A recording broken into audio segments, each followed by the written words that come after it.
আসসালামু আলাইকুম।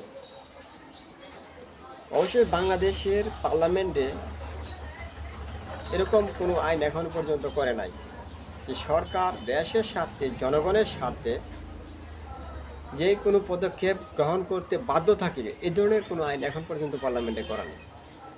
তবে আমি মনে করি, আমার ব্যক্তিগত মতে আমি মনে করি যে পার্লামেন্টে এমন কিছু আইন করা দরকার যেগুলো সরকার করতে বাধ্য থাকে, যে কোনো সরকার ক্ষমতায় আসে। অর্থাৎ কোনো সরকার যদি বিল পাশ করে যায়, এই বিলকে পরবর্তী সরকার আসে এটাকে বাস্তবায়ন করার পদক্ষেপ যেন বাধ্যতামূলক থাকে, যেন এই বিলটাকে যেন বাস্তবায়ন করে, এ ধরনের কিছু আইন করা থাকতে হবে। অর্থাৎ দেশের স্বার্থে, জনগণের স্বার্থে সরকার যে কোনো পদক্ষেপ গ্রহণ করতে বাধ্য থাকিবে, এই ধরনের কিছু পার্লামেন্টে আইন করতে হবে। যদি এগুলো আইন করা থাকে তাহলে বাংলাদেশের সরকার যখন খুশি তখন তাই কিছু করতে পারে না। কিছু বিষয় আইন করতে হবে, ভূমি উদ্ধারের বিষয়। এইটার বিষয়ে আসলে অনেক কথা আছে, তবে সব কথা বলবো না, সংক্ষেপে বলতেছি। পরামর্শ চাইলে সে বিষয়ে বিস্তারিত পরামর্শ দেওয়া যাবে।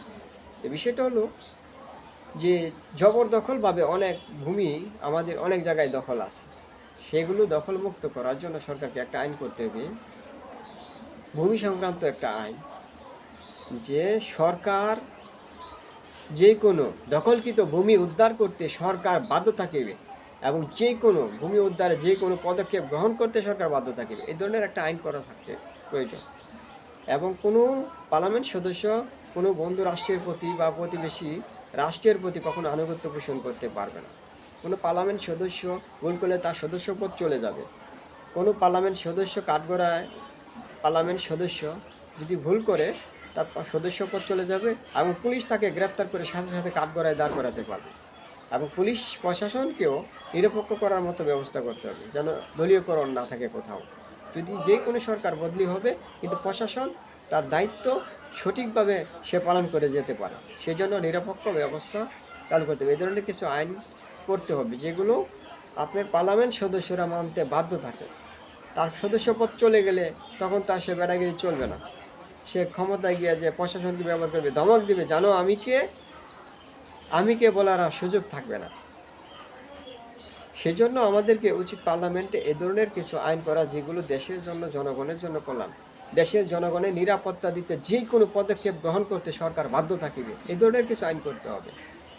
জনগণের মধ্যে কোনো বিশৃঙ্খলা বা কোনো মারামারি হানাহানি সৃষ্টি হলে সেখানে সৃষ্টি হওয়ার আগেই যেন প্রশাসন পৌঁছে যায়, সেই ধরনের তাগিদকৃত কিছু আইন করা থাকতে হবে এবং প্রশাসনকে সেইভাবে কঠোর ব্যবস্থা গ্রহণ করতে হবে।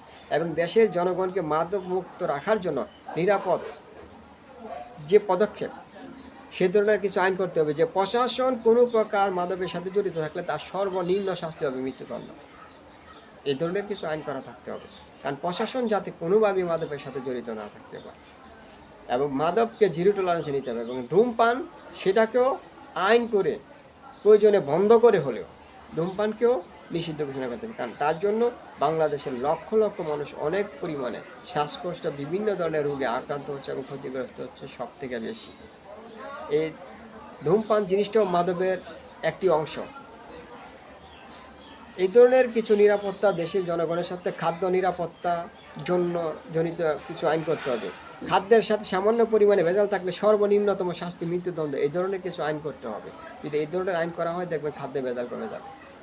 অসাধু ব্যবসায়ীরা যে পরিমাণে খাদ্য ভেজাল দিচ্ছে, ভেজাল বিভিন্ন ধরনের কেমিক্যাল ব্যবহার করছে, তা মানুষের জন্য অনেক ব্যাপক পরিমাণে ক্ষতিকর। পৃথিবীর কোনো রাষ্ট্রে এই ধরনের নাই যে খাদ্যের মধ্যে ভেজাল দিবে, খাদ্যে কেমিক্যাল মিশাবে। আপনি যদি মিডল ইস্টের কিছু রাষ্ট্র দেয়, ইরানে সর্বনিম্নতম শাস্তি মৃত্যুদণ্ড। ইরানে বলেন, সৌদি আরব বলেন, কাতার, দুবাই, যেখানে বলেন মিডল ইস্টের রাষ্ট্রে বা আমেরিকাতে বলেন, খাদ্যের মধ্যে কোনো ভেজাল দিতে পারবে না, শাস্তি অত্যন্ত কঠোর শাস্তি। আর এবং সচেতনামূলক সেরকম অ্যাডভার্টাইজও করতে হবে। সেজন্য সরকারকে এই ধরনের পার্লামেন্টে কিছু আইন করা প্রয়োজন বলে আমি মনে করি। অবশ্যই সরকারকে, বর্তমান অন্তর্বর্তী সরকারকে আমি আহ্বান জানাচ্ছি, দেশের নিরাপত্তার স্বার্থে এরকম কিছু কঠোর আইন করে যান, পার্লামেন্ট সদস্যরা যেন মেনে চলতে বাধ্য থাকে। এবং পার্লামেন্ট সদস্যরা যদি মেনে চলে, প্রশাসন যদি মেনে চলে, দেখবেন দেশের শাসন ব্যবস্থা অটোমেটিকলি সুস্থতার দিকে ফিরে আসবে। অসুস্থ যে শাসন ব্যবস্থা রয়েছে তার থেকে পরিবর্তন হয়ে সুস্থতার দিকে ফিরে আসবে, আশা করি। এই কথাগুলো গুরুত্বের সাথে বিবেচনা করবেন।